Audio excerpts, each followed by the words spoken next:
जरी थोडासा उशीर होतोय असं आपल्याला वाटत असलं तरी तसं काही करायचं कारण नाही.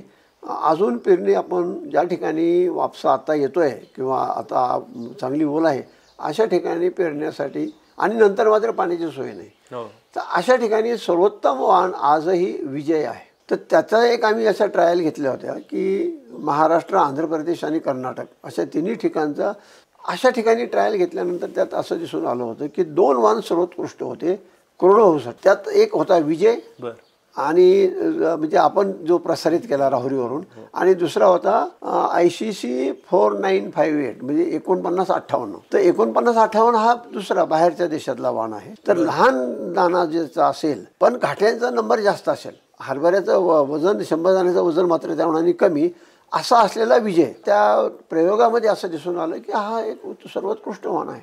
आणि ते आजपर्यंत तसंच दिसतं की आता अनेक वाहन जरी प्रसारित झालेले असले तरी ओलावा कमी आहे अशा ठिकाणी विजय हा वाहन सर्वोत्कृष्ट आहे.